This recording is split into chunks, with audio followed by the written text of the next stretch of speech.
Madame la Présidente, Madame et Messieurs les juges, j'ai suivi ces débats. J'ai entendu beaucoup de choses. Certaines fois, je me suis retrouvé en Côte d'Ivoire, mais d'autres fois, je m'en suis trouvé tellement éloigné. D'autres fois, je m'en suis trouvé tellement éloigné. Tellement les questions qu'on posait étaient loin de ce que nous avons vécu. Et je me suis dit, pourquoi dans la justice moderne y a-t-il des camps retranchés? Parce que sur beaucoup de questions, aussi bien l'accusation que la représentante des victimes, que vous-même, vous aurez pu m'appeler, j'aurais pu donner des informations, ne serait-ce que des informations que vous aurez pu vérifier après, mais pour fluidifier le raisonnement. J'aurais pu dire beaucoup de choses sur des petites questions. Par exemple, quand on dit il a signé un papier pour déployer l'armée, jamais. J'ai signé un décret pour que tous les FDS soient mobilisés. Mais c'est une pratique qui date de 1961, qui date de l'époque où l'armée a été créée. Le chef de l'État peut, en cas de trouble, signer un décret, parce que la police, c'est la police, ensuite il y a la gendarmerie, mais si ces deux forces sont totalement submergées, elles peuvent appeler l'armée en renfort. Et donc, pour ça, le président de la République signe un décret qu'il donne aux différents chefs. C'est à eux d'utiliser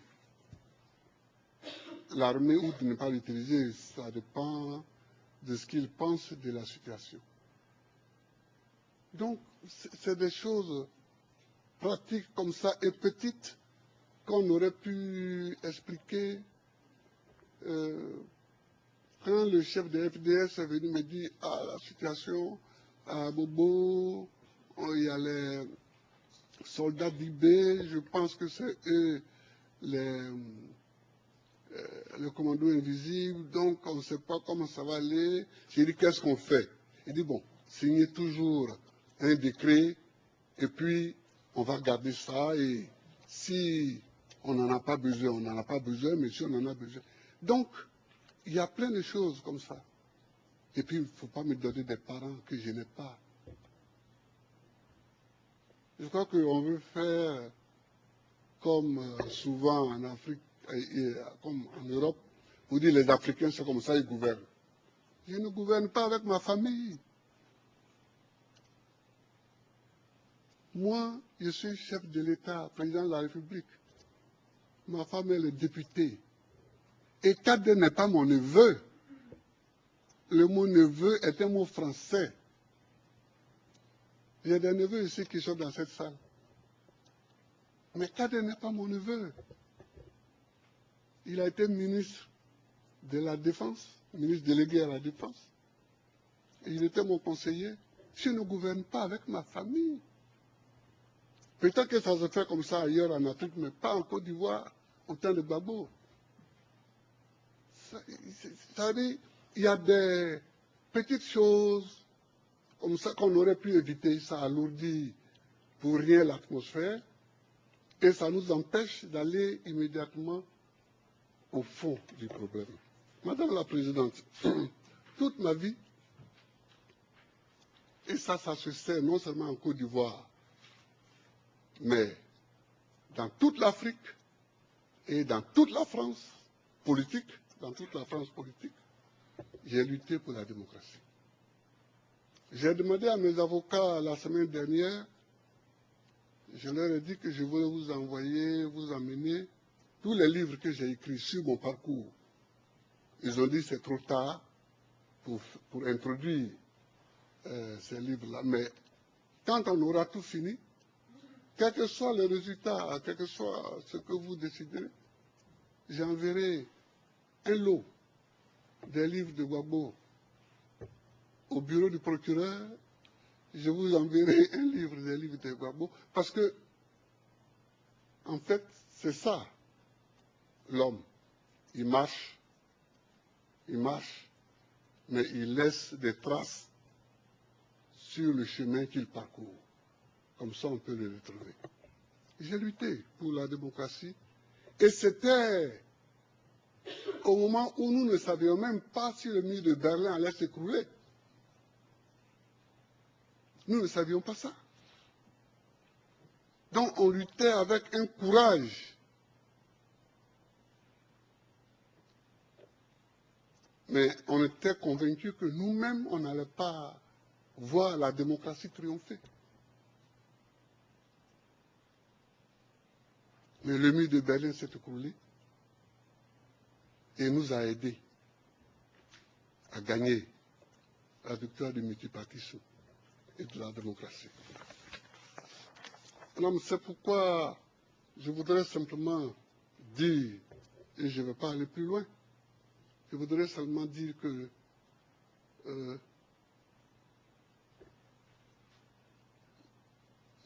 Madame la procureure, puisque ça existe maintenant en français, hein, on met un E à la fin, Madame la procureure a dit une phrase qui m'a un peu choqué, en disant que nous ne sommes pas là pour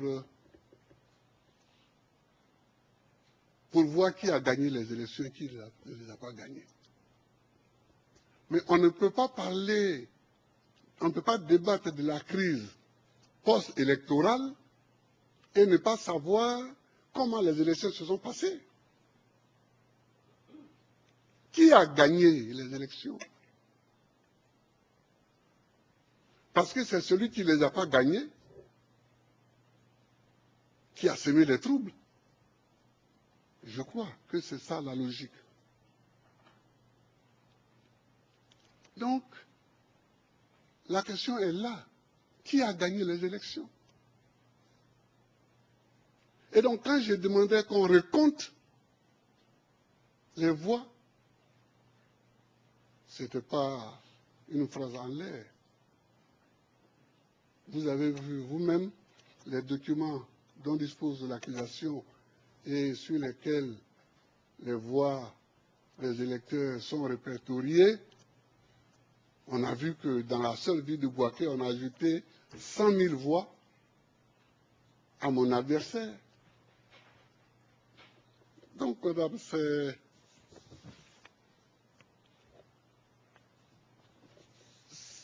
ça le fond de la question. C'est ça le fond de la question. On nous a attaqué en 2002, j'ai fait mon travail. C'est-à-dire que je n'ai jamais cru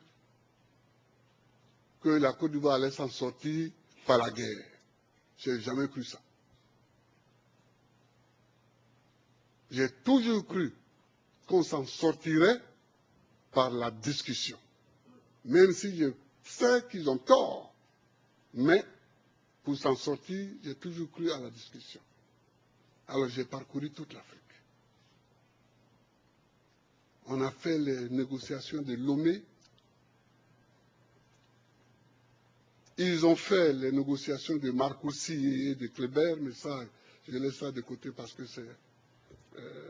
nous avons fait les négociations de Accra 1, Accra 2, Accra 3, sous la présidence de John Kufuor.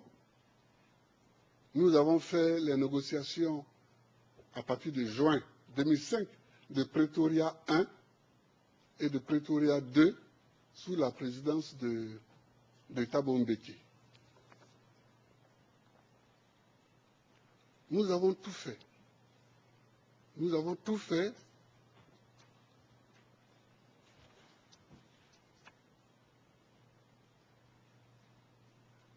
Nous avons tout fait pour que la discussion avance. C'est à Pretoria. C'est à Pretoria que j'ai demandé à Thabo Mbeki de m'aider à trouver une solution légale pour que Alassane soit candidat. Parce que ça empoisonne la situation. C'est à Pretoria, en 2005. Nous nous sommes retrouvés, Thabo Mbeki, Konan Bédié, Ouattara et moi-même. J'ai demandé à Ouattara de faire la traduction, entre Thabo Mbeki et moi. C'est là que je leur ai dit que ça ne me gênait pas que Ouattara soit candidat. Mais comme mon électorat aussi est là, donc il faut que Thabo Mbeki nous écrive à nous tous à Abidjan pour que après je puisse prendre une décision. Je n'aime pas l'article 48 de la Constitution. C'est comme l'article 16 de la Constitution française. Ça donne énormément de pouvoir. Mais ce jour-là, j'ai pris l'article 48 de la Constitution et j'ai permis à Ouattara et à Bédié, d'être candidats. Donc, madame, voilà ce que je voulais vous dire. Voilà ce que je voulais vous dire. Nos pays, nos États, et ce sera mon dernier point, sont fragiles. Nos États sont fragiles.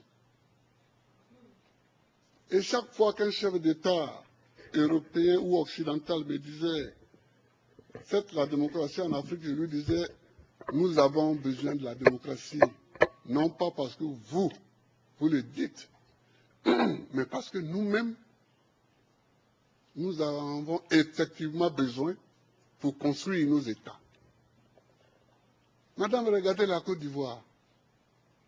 Si nous n'employons pas la démocratie, comment nous allons choisir le chef de l'État?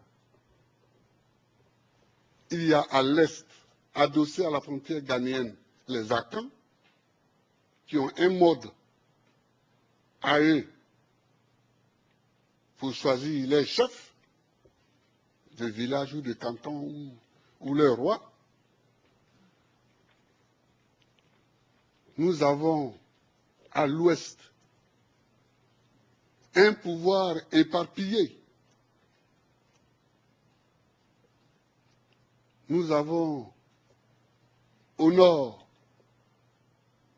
les Malinqués islamisés qui se regroupent autour des mosquées et à côté d'eux les Senoufos qui se retrouvent dans les bois sacrés. Quel mode électoral allons-nous prendre? Donc la démocratie nous aide parce que elle fait tabula rasa de tout cela et elle donne à chaque individu considéré comme citoyen une voix. C'est pourquoi je me suis engagé dans la lutte pour la démocratie. Et puis nous, qui venons de familles très modestes, s'il n'y a pas la démocratie, jamais on n'aurait des postes élevés. Moi, les gens avec qui j'ai été à l'école, quand j'ai été élu président, ils n'étaient pas étonnés parce qu'ils savaient mon engagement. Mais ils sont venus me saluer pour saluer mon courage. Parce que je n'étais pas le plus aidé. Je n'étais pas le plus intelligent, je n'étais pas le plus riche, je n'étais pas... Donc nous avons besoin de la démocratie, madame. Mais la démocratie, ce n'est pas seulement le vote. C'est qui dit le vote. Qui dit le résultat du vote. C'est ça aussi la démocratie. quand on s'en va prendre une nuit, le président du